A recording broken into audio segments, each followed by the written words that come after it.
Next जो concept है बच्चों हमारे पास में वो है distance of a point from a line. ठीक है, किसी भी पॉइंट का कितना डिस्टेंस है एक लाइन से, ये कैसे निकाला जाता है। लेट अस से ये पॉइंट है आपके पास में x1, y1, ठीक है, और ये लाइन है आपके पास में, लेट अस से ये पॉइंट हमारे पास है x2, y2, और लाइन जो है वो है ax1 plus by1 plus c1 is equal to 0। ठीक है, ये लाइन है आपके पास में और ये आपके पास में पॉइंट है। ठीक है, तो जो डिस्टेंस का जो बच्चों फॉर्मूला होता है वो क्या होता है, हम क्या करते हैं, ये पॉइंट्स को इस लाइन में पुट कर देते हैं। ठीक है, ये जो पॉइंट्स है इसको इस लाइन में हम पुट कर देंगे। ठीक है, तो क्या बन जाएगा ax2 plus by2 plus c1 upon under root a square plus b square. अभी हमने ये सीखा है कि कोई भी पॉइंट हो उससे क्या डिस्टेंस है लाइन का, ये हमने सीखा। ठीक है, अब हमने क्या सीखना है कि अगर मान लो आपके पास में दो लाइंस हैं, आपके पास में क्या है, दो लाइंस हैं, तो आप बताओ कि उसमें कितना डिस्टेंस होगा। दो लाइंस और वो भी पैरेलल लाइंस। ठीक है, लेट अस से ये आपके पास एक लाइन है, आपके पास है ये a1x plus b1y plus c1 is equal to 0, और दूसरी जो लाइन इसके पैरेलल है वो है a1x plus b1y plus c2 is equal to 0। अब एक चीज आप नोटिस करो, a1b1 ये दोनों सेम है, बट यहाँ पे c1 अलग है और c2 अलग है। क्यों? क्योंकि ये दोनों लाइंस, तो a1 upon a2 is equal to b1 upon b2 is not equal to c1 upon c2। तो क्योंकि ये दोनों बराबर है इसलिए हमने a1 a2 में भी a1 लिया है और b1 b2 में भी आपने b1 लिया है। ठीक है, इसका जो फॉर्मूला होता है वो होता है mod c1 minus c2 upon under root a square plus b square. क्या फॉर्मूला होता है इसका? तो ये जो दो फॉर्मूलेस हैं इनको आपको याद करके रखना है, ये आपको कंसेप्चुअली पता होने चाहिए, तभी आप जो है आगे इनके क्वेश्चंस जो है वो आप सॉल्व कर पाओगे। ठीक है, तभी आप जो है इनके क्वेश्चंस आगे सॉल्व कर पाओगे। ठीक है, एक और चीज जो मैं आपको बता दूं कि कोई भी हमारे पास में इक्वेशन होती है, जैसे मान लो इक्वेशन है ax plus by plus c is equal to 0। ठीक है, इसको हम कई सारे फॉर्म्स में लिख सकते हैं, इसको हम, ठीक है, तो एक होता है इसमें इंटरसेप्ट फॉर्म। कौन सा फॉर्म होता है इसमें? Intercept form. उसमें कैसे लिखते हैं, by is equal to minus ax minus c, तो y क्या बन जाता है इसमें, minus a upon b x minus c upon b। इसको हम कहते हैं इंटरसेप्ट फॉर्म। ये बेसिकली होता है y is equal to mx plus c की फॉर्म में। ठीक है, जो ये यहां पे m होता है ये डिपिक्ट करता है स्लोप को, तो यहां पे जो माइनस a अपॉन b आया this will be your slope, और ये जो आपका यहां पे c आया दिस इज योर इंटरसेप्ट। ये क्या है आपका इंटरसेप्ट, तो ये भी अपना क्या हो गया, ये भी आपका हो गया इंटरसेप्ट। ठीक है, तो किसी भी इक्वेशन को इंटरसेप्ट फॉर्म में लिखना आपको आना चाहिए। ठीक है, जैसे हमारे पास इक्वेशन है 6x plus 3y, 6x plus 3y minus 5 is equal to 0। ये हमारे पास एक इक्वेशन है, इसको हमने लिखना है इंटरसेप्ट फॉर्म में। किसमें लिखना है हमें? इंटरसेप्ट फॉर्म में। तो हम लिखेंगे इसको y is equal to minus 6x plus 5, y is equal to minus 2x plus 5 upon 3। यह आपका बन गया इंटरसेप्ट। -2 हो गया इसका स्लोप और 5 अपॉन 3 हो गया इसका एक्स एक्सिस पे जहां पर ये कट कर रहा है। ठीक है, तो इस तरीके से आप किसी भी इक्वेशन को इंटरसेप्ट फॉर्म में इजीली लिख सकते हो।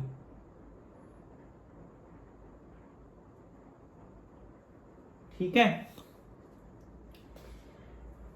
अब क्या होता है, एक तीसरा तरीका होता है लिखने का लाइन को। उसमें हम क्या कहते हैं कि जैसे मान लो कोई भी लाइन है वो एक्स एक्सिस पे कहां कट कर रहा है और वाई एक्सिस पे कहां कट कर रहा है, ये जानना उसमें बहुत ज्यादा जरूरी हो जाता है कि वो एक्स एक्सिस पे एग्जैक्टली कहां पे कट करेगा, वाई एक्सिस पे कहां कट करेगा। ये इक्वेशन बनती है x upon a plus y upon b is equal to 1 की फॉर्म में। ये आपके पास में इक्वेशन इस फॉर्म में बनती है, x upon a plus y upon b is equal to 1 की फॉर्म में आपके पास ये इक्वेशन जो है वो बनती है। इसमें a,0 आपका होता है x एक्सिस पे इंटरसेप्ट और 0,b आपका होता है y एक्सिस पे इंटरसेप्ट। ठीक है, तो इसको आपको ध्यान में रखना है कि हमें इस फॉर्म का भी आइडिया होना चाहिए। ठीक है, तो अब इसमें देखो जैसे हमारे पास इक्वेशन है, इक्वेशन है 4x minus 3y, 4x minus 3y equal to 6, और मेरे को ये निकालना है ये x एक्सिस पे और y एक्सिस पे कहां कट करेगी।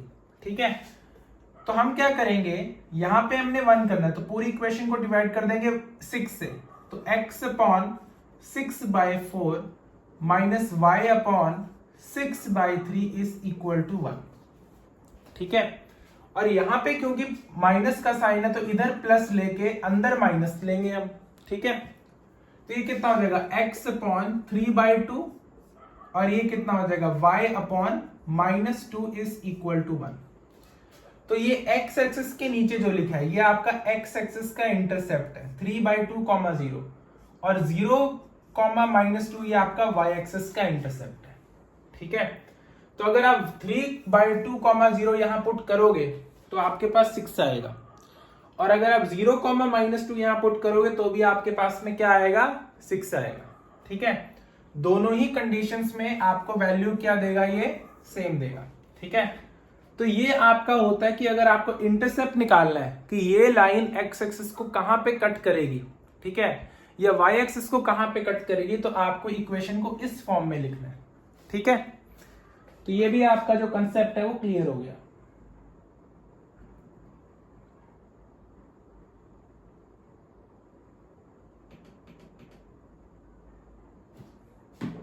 ठीक है, तो अगर आपको ये सारे कंसेप्ट्स जो हैं कि डिस्टेंस क्या होता है पॉइंट और लाइन के बीच में, दो लाइन के बीच में क्या डिस्टेंस होता है, इंटरसेप्ट फॉर्म कैसे निकाला जाता है, तो ये सारा अगर आपको क्लियर हो गया है तो हम इसमें क्वेश्चंस की तरफ आगे बढ़ते हैं।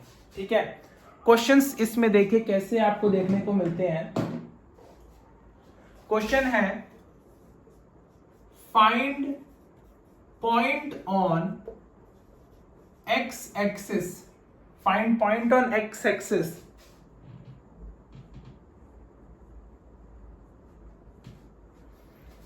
whose distance from line x upon 3 plus y upon 4, x upon 3 plus y upon 4 equal to 1 are 4 units. कितना डिस्टेंस है उसका, 4 यूनिट्स। कोई ऐसा पॉइंट बताओ x एक्सिस पे जिसका इससे डिस्टेंस 4 यूनिट्स का है। ठीक है, तो x एक्सिस के ऊपर पॉइंट है तो पॉइंट क्या होगा, x, 0। ये इक्वेशन को इंटरसेप्ट फॉर्म की जगह आपको नॉर्मल फॉर्म में कन्वर्ट करना है तो 12 से मल्टीप्लाई करोगे इसको, और 12 से करोगे तो हो जाएगा 4x plus 3y minus 12 is equal to 0।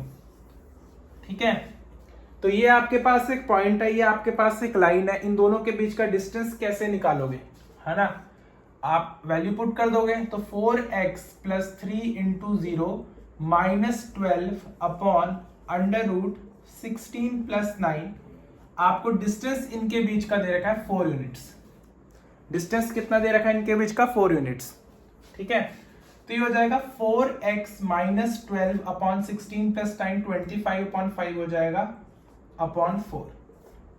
ठीक है, अब देखो मॉड का मतलब क्या होता है। मॉड का मतलब होता है अगर अंदर माइनस है तो बाहर प्लस आना चाहिए, और अगर बाहर प्लस है और अगर अंदर माइनस है तो बाहर भी क्या आएगा, प्लस आएगा। ठीक है, तो जब भी आप मॉड को हटाएंगे तो आपने प्लस माइनस दोनों साइन लेना है। तो plus minus 4x minus 12 upon 5 is equal to 4। ठीक है, ये अगर आप स्टेप मिस कर रहे हो तो आप पॉसिबल जो दो आंसर्स हैं उसमें से आप किसी एक को ही सिलेक्ट कर रहे हो, क्योंकि अगर आपने सिर्फ प्लस लिया तो आपने माइनस वाला जो आंसर हो सकता था उसको आपने छोड़ दिया। ठीक है, तो हमारे पास जो प्लस है ना, उसको लेकर चलेंगे हम। तो 4x minus 12 upon 5 is equal to 4, 4x minus 12 is equal to 20, 4x की वैल्यू होगी 32, x की वैल्यू होगी 8।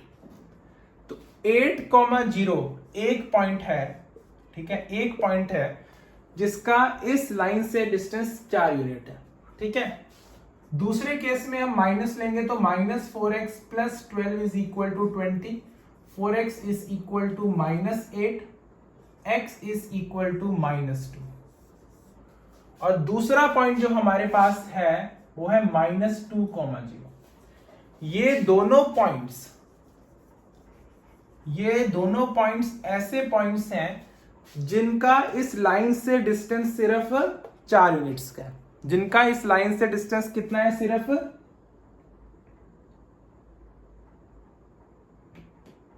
4 यूनिट्स का। ठीक है,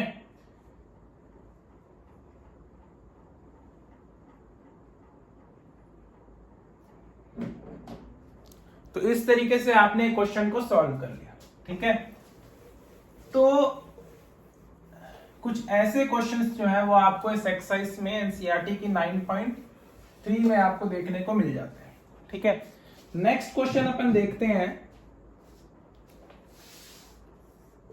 find equation of line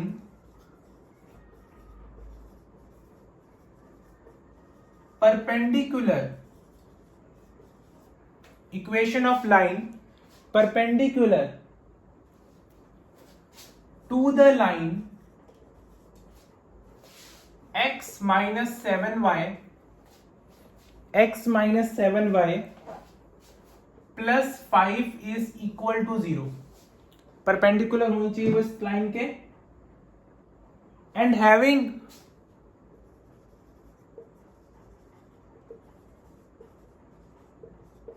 x intercept कितना होना चाहिए उसका, 3। ठीक है, तो कह रहा है कि आपको एक लाइन निकालनी है, जो लाइन जो है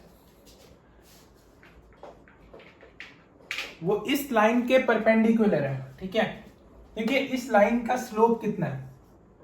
इस लाइन का स्लोप निकालने के लिए सिंपल सा तरीका, हम इसको इंटरसेप्ट फॉर्म में लिखेंगे तो 7y is equal to x plus 5 आएगा, y is equal to x upon 7 plus 5 upon 7 आएगा।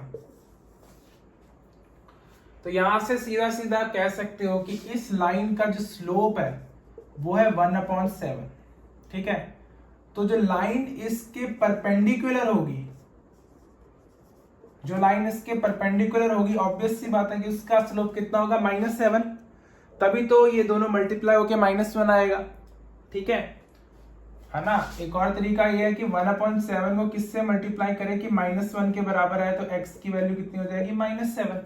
ठीक है, वही चीज मैंने यहाँ पे लिखी कि इतना तो आपको आइडिया लग गया होगा, इतने क्वेश्चन से आपने कर लिए।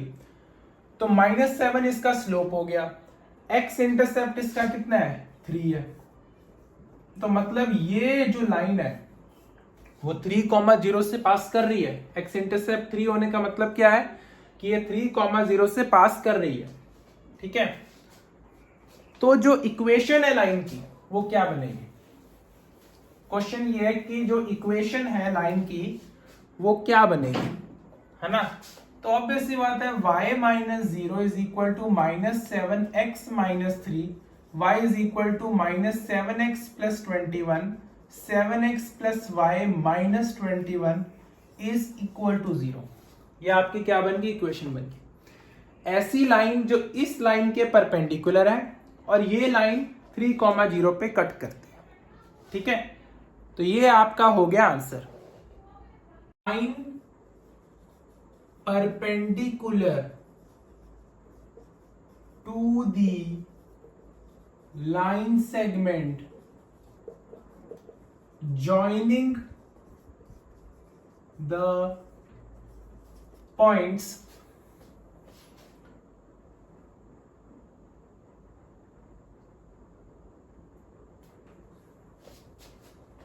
1,0 and 2,3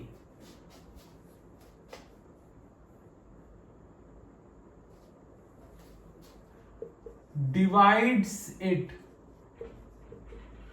in the ratio of 1:n।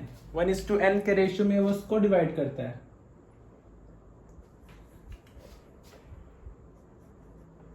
Find the equation of line. ठीक है जी, क्वेश्चन में आपको दिया हुआ है a line perpendicular to the line segment joining the points 1,0 and 2,3। तो बेसिकली एक लाइन है जो कि इन दोनों पॉइंट्स को क्या करती है, ज्वाइन करती है। ठीक है, और एक लाइन है इसके परपेंडिकुलर। ठीक है, और ये जो लाइन है ये इसको डिवाइड कर रही है किस रेशियो में, 1:n के रेशियो में। किस रेशियो में उसको डिवाइड कर रही है, 1:n के रेशियो में। अच्छा, मान लीजिए कि ये जो लाइन है लेट अस से ये ए पॉइंट है, ये आपका बी पॉइंट है, ये सी पॉइंट है, ये डी पॉइंट है। तो अगर मैं आपसे पूछूं कि what is the slope of a b, तो आप क्या करेंगे, आप कहेंगे स्लोप का जो फॉर्मूला होता है वो क्या होता है, y2 minus y1 upon x2 minus x1। Let us से ये y2 बी पॉइंट है तो 3 minus 0 upon 2 minus 1 that will be 3 upon 1। तो बेसिकली 3 जो है वो इसका स्लोप हो गया। ठीक है, अब हमें पता है कि जो स्लोप है ए बी का है ना, और जो हमारे पास में स्लोप है सी डी का, उसको मल्टीप्लाई करेंगे तो -1 आएगा। ये -1 क्यों आएगा, ये -1 इसीलिए आएगा क्योंकि यहां पे दोनों लाइंस आपस में परपेंडिकुलर है। तो 3 into x will be equal to -1, x will be equal to -1/3। x की वैल्यू कितनी आ जाएगी, -1/3। ठीक है, अब अगर मैं आपसे पूछूं कि what is the equation of line a b, तो आप क्या कहोगे, y माइनस 0 अपॉन जो इसका जो स्लोप है x माइनस 1। तो y will be equal to 3x minus 3, 3x minus y minus 3 is equal to 0। 3x minus y minus 3 is equal to 0। ठीक है, तो ये हमारे पास में क्या आ गया, इस लाइन की इक्वेशन आ गई। ठीक है, अच्छा हमें सेक्शन फॉर्मूला पता है। सेक्शन फॉर्मूला क्या कहता है, सेक्शन फॉर्मूला कहता है कि जो कोऑर्डिनेट्स होते हैं वो क्या होते हैं, m1 y2 plus m2 y1 upon m1 plus m2, और दूसरा क्या होता है m1 x2 plus m2 x1 upon m1 plus m2। ठीक है, x पहले आ जाएगा, y बाद में आ जाएगा, ये थोड़ा सा मैंने इसको आप समझ लेना। ठीक है, यहां तक कोई डाउट नहीं होगा आपको। ठीक है बच्चों, यहां तक आपको कोई भी डाउट नहीं होना चाहिए। ठीक है,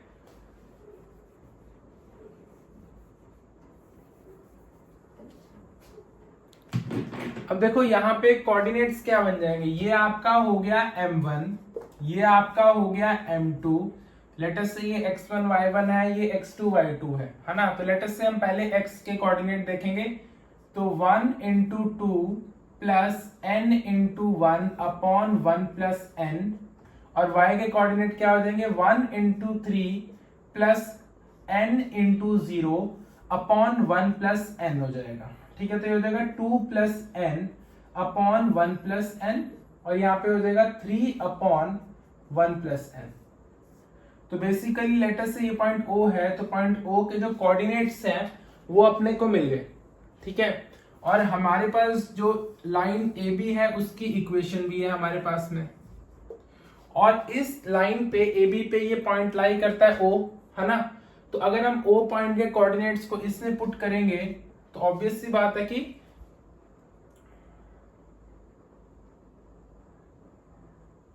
हमारा जो ये इक्वेशन है वो सेटिस्फाई होना चाहिए, ठीक है। लेकिन हमें क्या बोला गया, हमें इसमें equation of line basically CD की इक्वेशन निकालनी है। किसकी इक्वेशन निकालनी है हमें? CD की। देखिए CD का हमने स्लोप निकाल लिया है -1/3 है, और CD से पास होने वाला एक पॉइंट ये है हमारे पास में, ठीक है। तो हमारे पास में CD का स्लोप है और एक पॉइंट है। CD का स्लोप है -1/3 जो हमने पहले निकाला, और हमारे पास में CD से पास होने वाला पॉइंट भी है। तो कुछ नहीं करना, बस पॉइंट पुट करेंगे, y-3/1 plus n is equal to slope जो आपको पता है -1/3 है, x -2 plus n/1 plus n, ठीक है। तो ये हमारे पास क्या हो जाएगा, y1 plus n -3/1 plus n is equal to -1/3 x 1 plus n -2 plus n upon नीचे वही सेम 1 प्लस n, ठीक है। यहां तक मेरे को नहीं लगता आपको कोई इसमें डाउट होगा, ठीक है। देखिए यहाँ पे 1 प्लस n से 1 प्लस n हम कैंसिल कर सकते हैं, कोई इसमें दिक्कत नहीं है, ठीक है। और अगर हम उस साइड पे 3 से मल्टीप्लाई करेंगे तो बन जाएगा 3y 1 plus n minus 9 is equal to -x 1 plus n plus 2 minus n, क्योंकि साइन अपने चेंज हो जाएंगे, ठीक है। आगे हम इसको सॉल्व करते हैं तो ये हो जाएगा x 1 plus n plus 3y 1 plus n minus 9 minus 2 plus n is equal to 0, ठीक है। तो यहाँ पे हमारे पास जो फाइनल इक्वेशन बन जाएगी वो बन जाएगी x 1 plus n plus 3y 1 plus n minus 11 plus n is equal to 0। ये हमारे पास इसकी फाइनल इक्वेशन बन गई, ठीक है बच्चों। ये हमारे पास इसका फाइनल जो इसका इक्वेशन है वो बन जाएगा।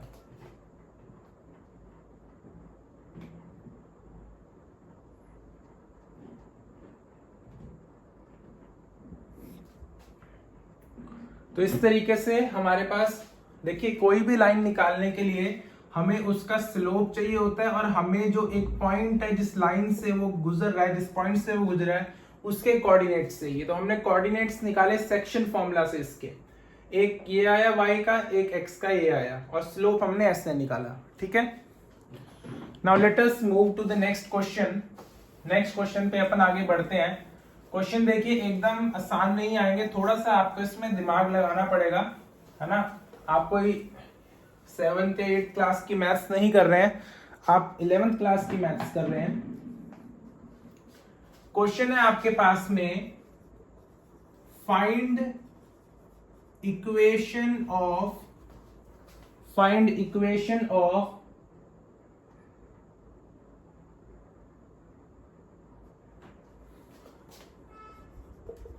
line through the point 0,2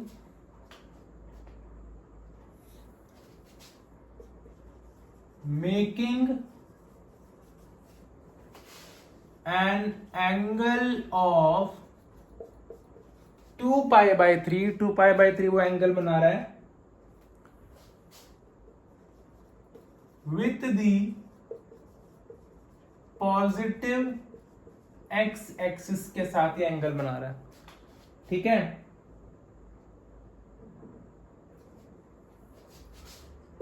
also find equation of line parallel to it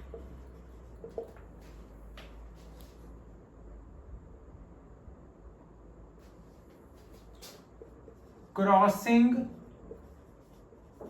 y-axis at a distance of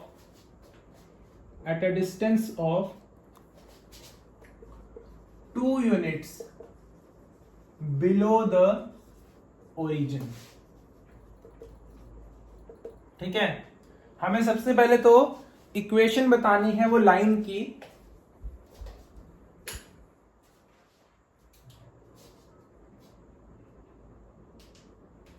हमें सबसे पहले तो इक्वेशन बतानी है उस लाइन की जो कि इस पॉइंट से जा रहा है और पॉजिटिव एक्स एक्सिस के साथ में 2π/3 का एंगल बना रहा है। तो ये बेसिकली आपका थीटा हो गया। ठीक है, तो हमारे पास लाइन क्या बन जाएगी, y-2 tan 2π/3 x - 0। अब देखो tan 2π/3 को हम लिख सकते हैं tan π - π/3। अब क्योंकि 180 का मल्टीपल है तो tan का tan ही रहता है। और दूसरी बात है कि आप यहाँ पे सेकंड क्वाड्रेंट में हो और हमें पता है कि सेकंड क्वाड्रेंट में सिर्फ साइन पॉजिटिव होता है, बाकी सारे नेगेटिव होते हैं, तो ये माइनस में आ जाएगा। और tan 60 की वैल्यू कितनी होती है, आप सभी को पता है कि tan 60 की वैल्यू होती है √3। ठीक है, तो यहाँ पे tan 2π/3 की जगह पे क्या आ जाएगा, -√3। ठीक है, तो ये हो जाएगा √3x + y - 2 = 0। तो आपने ये क्या निकाल लिया, इक्वेशन निकाल ली लाइन की। ठीक है, थोड़ा आपको यहाँ पे ट्रिग्नोमेट्री की नॉलेज होनी चाहिए। ठीक है, तभी आप tan 2π/3 की वैल्यू निकाल सकते हैं। अब इसमें आपको एक बात पता होगी कि कभी भी दो लाइंस अगर पैरेलल है ना, तो अगर जैसे मान लो a1x + b1y + c1 = 0। ठीक है, और दूसरी है a2x + b2y + c2 = 0, और ये दोनों लाइंस आपस में क्या है, पैरेलल है।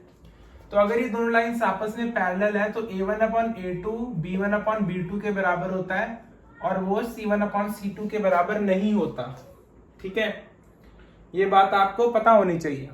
ठीक है, तो अगर मैं कहूं कि जो a1 और a2 है, लेट अस से उनके कोफिशिएंट सेम होने चाहिए और b1 और b2 के भी कोफिशिएंट आपके सेम होने चाहिए।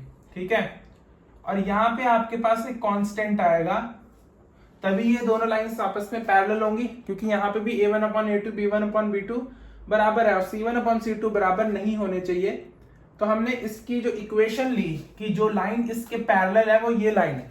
ठीक है, अब वो ये कह रहा है कि ये जो लाइन इसके पैरेलल है ये y एक्सिस को क्रॉस कर रही है at a distance of 2 units below the origin. ठीक है, also find the equation of line parallel to it crossing the y-axis at a distance of 2 units below the origin। तो basically वो किस point से cut कर रही है, 0, -2 से कट कर रही है ना। 2 यूनिट्स बिलो द ओरिजिन मतलब 0, -2 से कट कर रही है। तो √3 × 0 + y की जगह पे -2 - c = 0।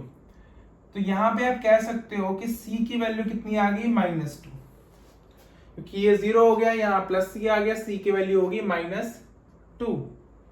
तो बेसिकली जो इक्वेशन आपकी बन जाएगी वो क्या बन जाएगी, √3x + y, और c की जगह -2 पुट करोगे तो यहाँ आ जाएगा +2। ठीक है, अब देखो a1/a2 तो 1 के बराबर है, b1/b2 भी 1 के बराबर है, c1/c2 आपका -1 के बराबर है। तो आप देख सकते हैं कि कंसेप्चुअली भी हम सही है कि जो हमने पढ़ा था कि जो पैरेलल लाइंस होती हैं ए बी, क्वेश्चन है हमारे पास में, point P A B is mid point of line segment joining 2 axis.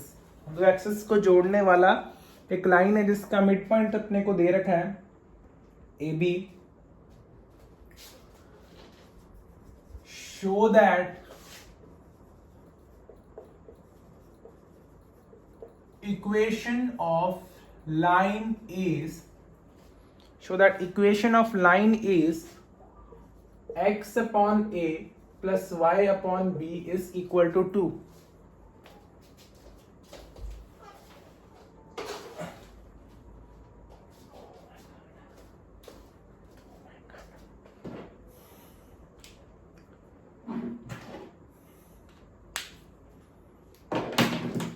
देखिए पॉइंट पी ए बी है जो कि आपके दोनों एक्सिस को ज्वाइन करने वाली जो लाइन है उसका मिड पॉइंट है, ठीक है।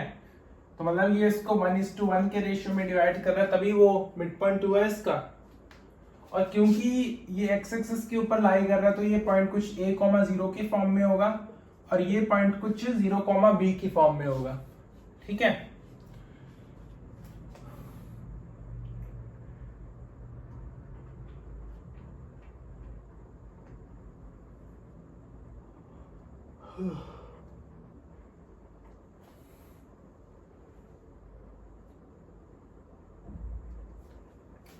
तो हम क्या करेंगे, यहाँ पे हम सिंपल सा ये यूज करेंगे कि इसका जो स्लोप है लाइन का वो है कितना, 0 - b upon a - 0 that is -b upon a जो है वो इसका स्लोप है ना। ये हमारे पास हो गया x2 y2 और ये हमारे पास में क्या हो गया x1 y1, ठीक है। तो बस हम क्या करेंगे, y minus b is equal to -b upon a जो इसका स्लोप है ना, x - 0 तो हो जाएगा ay minus ab is equal to -bx, bx को यहां पे ले आओ, ay plus bx is equal to ab। पूरी इक्वेशन को डिवाइड कर देंगे ab से तो हो जाएगा y upon b plus x upon a is equal to 1। ये हमारे पास में क्या बन गया, इसकी इक्वेशन बन गई। हमारे पास में क्या बन गई, इसकी इक्वेशन बन गई।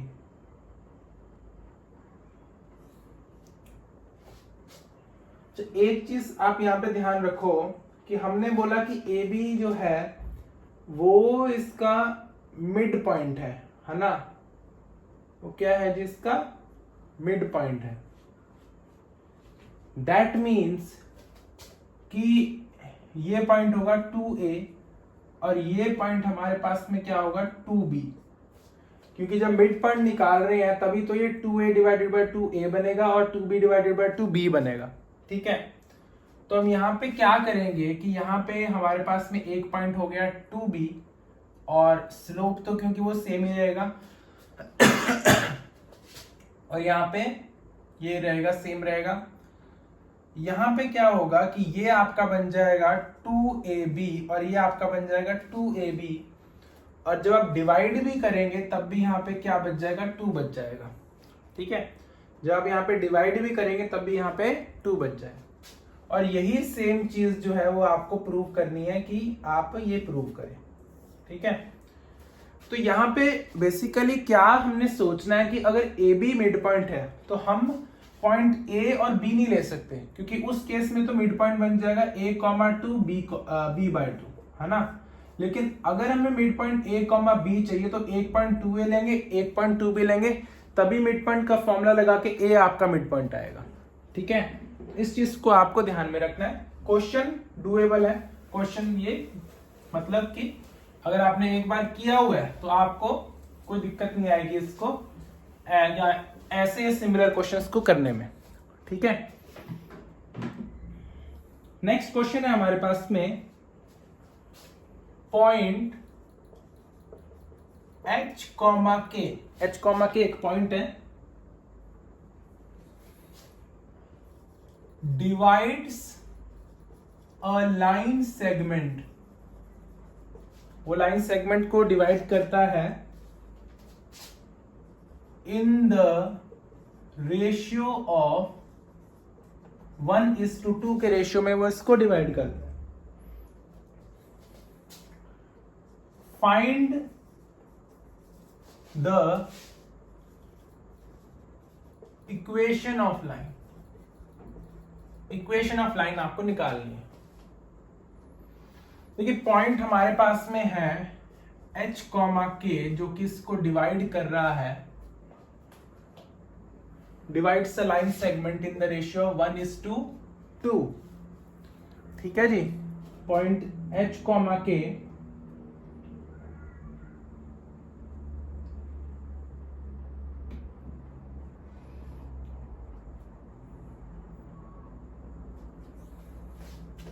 डिवाइड्स लाइन सेगमेंट के बीच में लिखा हुआ है बिटवीन द एक्सिस। इस चीज का आप पे ध्यान देते हैं। बिटवीन द एक्सिस का क्या मतलब होता है कि हमारे पास ये कुछ इस तरह का आएगा ये। तो इसमें एक पॉइंट है h, k जो कि इसको डिवाइड कर रहा है 1:2 के रेशियो में। 1 को नीचे लिखेंगे क्योंकि x एक्सिस को पहले कंसिडर किया जाता है, y वाले को बाद में लिखेंगे। Find the equation of the line. हमें क्या निकालनी है? इक्वेशन। सबसे पहली बात तो ये है, मान लो ये पॉइंट आपका a, 0 हो गया और ये पॉइंट आपका क्या हो गया? 0, b हो गया। ठीक है, सबसे पहले हमने क्या मान लिया कि एक पॉइंट हमारे पास में क्या हो गया? a, 0 हो गया, दूसरा 0, b हो गया। तो जो कोऑर्डिनेट्स हैं लेट अस से इस पॉइंट के, जो हम निकालते हैं सेक्शन फॉर्मूला से, आप सभी को पता है सेक्शन फॉर्मूला क्या होता है? m1y2 plus m2y1 upon m1 plus m2, है ना। और दूसरा क्या होता है? m1x2 plus m2x1 upon m1 plus m2। ठीक है, इस फॉर्मूले से हम जो कोऑर्डिनेट्स निकालते हैं ओ पॉइंट के, वो क्या बनेंगे? 1 इंटू, पहले x के निकालते हैं, 1 into 0 plus 2 into a upon 1 plus 2 3, और दूसरा क्या बन जाएगा? 1 into b plus 2 into 0 upon 1 plus 2 3। तो ये हो गया हमारे पास 2a अपॉन 3 और b upon 3। These are the coordinates of the point. और ये हमें पता है कि ये h, k के बराबर है। किसके बराबर है ये? h, k के बराबर है। तो यहां से हम कह सकते हैं कि a की वैल्यू हो जाएगी 3h अपॉन 2 और b की वैल्यू हमारे पास हो जाएगी 3k। दोनों की वैल्यूज हमने निकाल ली। और जो स्लोप है इस लाइन का, वो भी आपको पता ही है।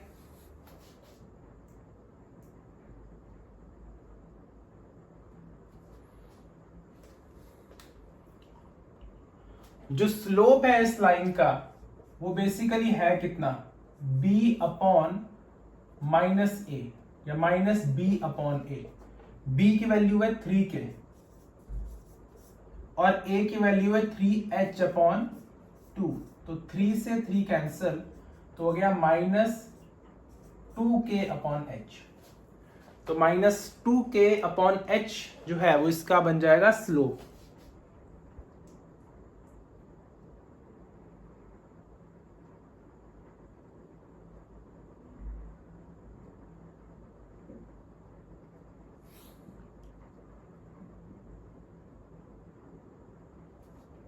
ठीक है,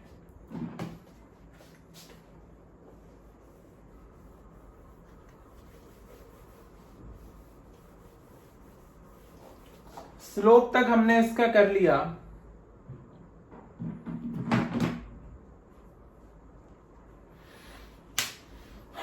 देखिए लाइन क्या बन जाएगी? y minus k, sorry y minus, हमें निकालनी है find the equation of line. ठीक है, तो इक्वेशन क्या बनेगी इसकी? लेट अस से हम ये पॉइंट ले लेते हैं, ये वाला पॉइंट। तो y माइनस b स्लोप है minus 2k upon h, x minus 0। तो y माइनस b की वैल्यू है 3k, और यहां पे h से मल्टीप्लाई हो जाएगा, माइनस 2kx यहां पे आ जाएगा। तो hy minus 3kh is equal to minus 2kx। तो hy plus 2kx is equal to 3kh। हमारे पास ये बन गया। kh से डिवाइड कर दो तो यहाँ पे हो जाएगा y अपॉन k, जब kh से डिवाइड करोगे, plus 2x upon h is equal to 3। ये आपके पास में इक्वेशन ऑफ लाइन बन जाएगी।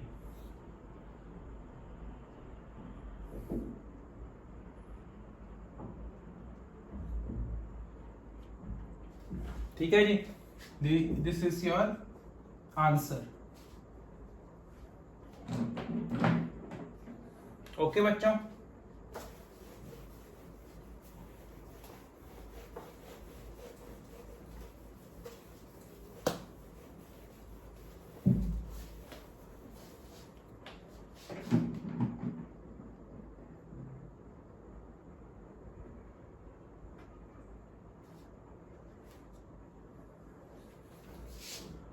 प्रूव दैट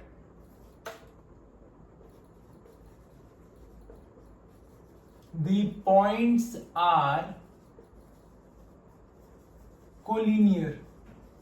कोलिनियर का मतलब है एक ही लाइन में। पॉइंट्स कौन से हैं? 3,0, सेकेंड पॉइंट है आपके पास में -2, -2, और तीसरा पॉइंट है आपके पास में 8,2। आपको प्रूव करना है कि ये पॉइंट्स क्या है, कोलिनियर है। ठीक है, 2 पॉइंट से इक्वेशन ऑफ लाइन बनाओ। जो इक्वेशन बनेगी उसमें ये वैल्यू पुट कर दो। अगर सेटिस्फाई हो रही है तो मतलब ये तीनों पॉइंट्स आपके कोलिनियर है। तो y -0 -2 -0 अपॉन -2 -3 x -3। ठीक है, ये स्लोप हो गया आपका -2 -0 और -2 -3। तो y is equal to -2 upon -5 x -3। तो -5y is equal to -2x plus 6। -2x plus 6 तो हो जाएगा 2x -5y plus 6 is equal to 0। ठीक है, तो ये हो गई बेसिकली वो लाइन जो कि कनेक्ट कर रही है 3,0 और -2, -2 को। ठीक है, अगर इसी लाइन पे 8,2 आ रहा है तो अगर हम इसको पुट करेंगे इसमें तो ये इक्वेशन आपके सेटिस्फाई होनी चाहिए। तो हम पुट करके देखते हैं। 2,8 -5 इंटू 2 इंटू 8 -5 इंटू 2 प्लस 6, तो 16 -10 plus 6।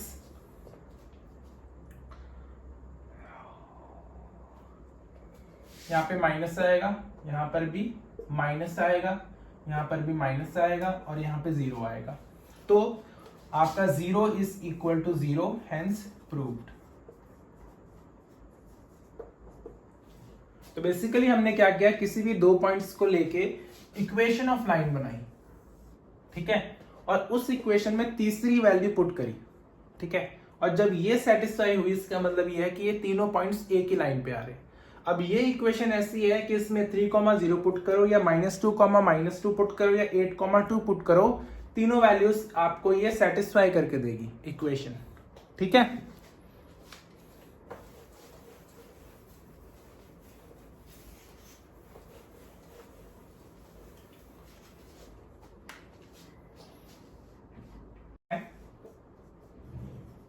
the line through the point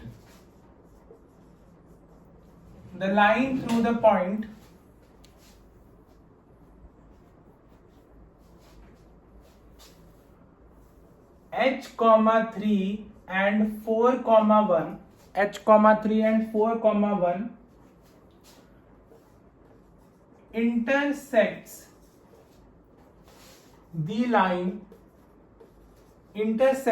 the line 7x minus 9y minus 19 equal to 0 at right angle।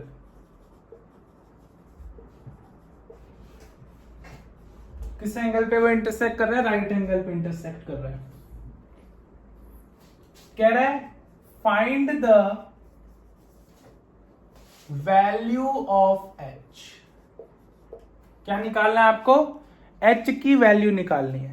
ठीक है, तो line through the point H,3 and 4,1, ठीक है, intersect this line at right angle. ठीक है, अब इस लाइन का स्लोप है कितना?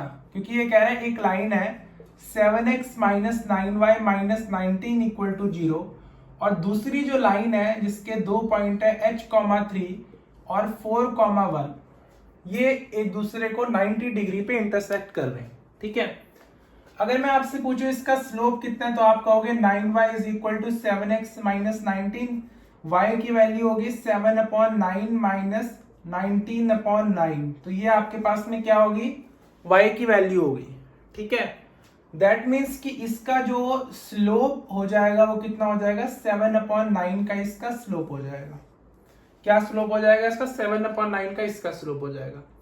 दैट मीन्स कि ये जो लाइन है इसका स्लोप कितना हो जाएगा, -9/7।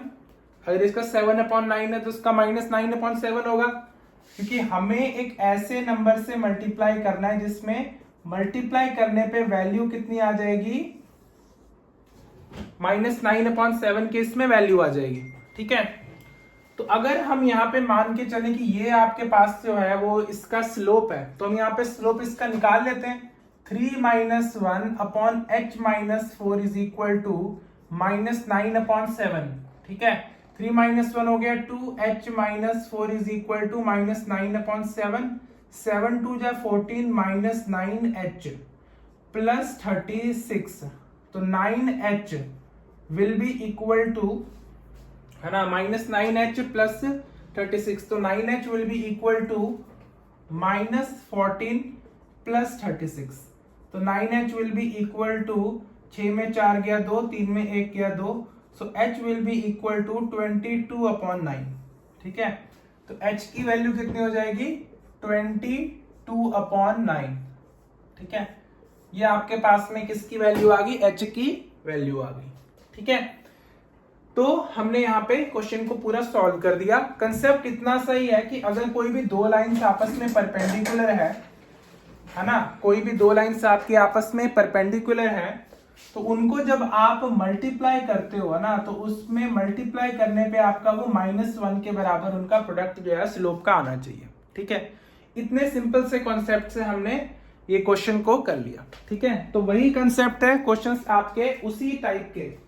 हाँ जी बच्चों, क्वेश्चन है हमारे पास में, दो लाइंस हैं, एक पॉइंट से पास कर रही हैं 2,3, एक दूसरे को इंटरसेक्ट कर रही हैं, इन दोनों के बीच में एंगल है 60 डिग्रीज का। ठीक है, तो हमने सबसे पहले क्या किया कि हमने ये फॉर्मूला लगाया कि tan theta is equal to m2 - m1/1 plus m1 into m2 के फॉर्मूले से हमने जो दूसरी लाइन है उसका स्लोप निकाला। स्लोप हमारे पास दो स्लोप्स आए इसके, एक आया 2 - √3/2√3 प्लस 1, दूसरा जो स्लोप हमारे पास आया वो आया 2 + √3/1 - 2√3। ठीक है, तो ये दोनों स्लोप जब हमारे पास में आ गए, हमने क्या किया कि एक बार एक स्लोप को लेके ये जो पॉइंट है 2,3, हमने एक इक्वेशन फॉर्म करी जो कि ये आई। ठीक है, वैसे ही आपका होमवर्क ये है, कि आपको ये जो दूसरा स्लोप है उसकी मदद से आपको जो इक्वेशन है वो बनानी है, क्योंकि स्लोप चेंज होगा, लाइन चेंज होगी, इक्वेशन चेंज होगी। तो यहाँ पे अगर दो स्लोप आ रहे हैं, दैट मीन्स कि यहाँ पे दो लाइंस भी बनेंगी। तो एक लाइन की तो मैंने इक्वेशन बना दी है, दूसरी लाइन की आपको इक्वेशन होमवर्क में बनानी है। ठीक है, तो आज के लिए बच्चों इतना ही, नेक्स्ट हम क्लास में इसको आगे कंटिन्यू करेंगे।